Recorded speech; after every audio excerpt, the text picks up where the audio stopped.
Ça vient des sacs? Mais oui, ça On vient voit plus des la route. sacs, gros On est malin. tout. On Ça continue fait quoi, ou pas? personne n'a touché à rien Faut d'autre jeter les là-bas. billets. Non, tu jettes rien du tout, tu m'entends? Tout a explosé sans prévenir.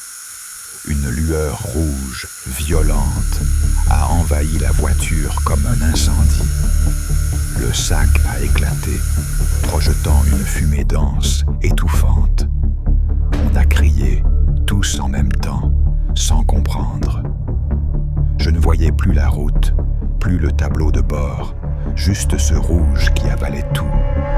On roulait à l'aveugle, les pneus glissaient, le volant tremblait d'entre mes mains moites.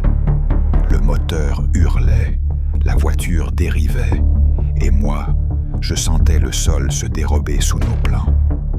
Et puis, au loin, une lueur pâle. Le jour commençait à se lever. Le pire moment possible. La nuit, au moins, nous cachait. Là, on était exposé. Chaque rayon de lumière transformait la fumée en signal d'alarme. On brillait comme une torche rouge au milieu de la ville encore endormie. Je voyais déjà les gyrophares, les sirènes, les barrières se lever devant nous. On devait rester calme, discret, mais c'était fini. La panique montait, les gestes devenaient flous, les mots se perdaient. On allait accumuler les erreurs, je le sentais. Et ce pressentiment, cette certitude glaciale dans ma poitrine, me disait une seule chose. Ça ne sentait vraiment pas bon. On ne sait toujours pas ce qu'il y avait dans ces sacs. Fumée, gaz, peinture, un mélange des trois. Peu importe. Tout s'est déclenché d'un seul coup, sans avertissement.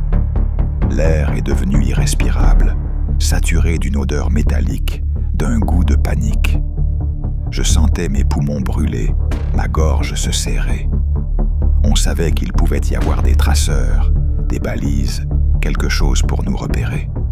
Mais pas ça, pas un truc pareil. Ce n'est plus une fuite, on est devenu les lumières d'un spectacle qu'on voulait éviter. On attire l'attention, on clignote dans le chaos du petit matin. Les gens regardent, les voitures ralentissent.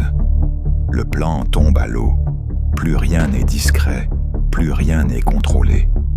On devait rejoindre un point de rendez-vous, mais maintenant, c'est compromis. Trop risqué, trop visible. Chaque seconde passée ici augmente nos chances d'être repérés. On hésite, on se contredit, on perd le fil. La panique fait trembler nos voix, nos gestes. Tout ce qu'on avait préparé, calculé, répété, s'effondre. Et pendant qu'on cherche un moyen de reprendre le contrôle, je comprends que c'est déjà trop tard. Le piège s'est refermé.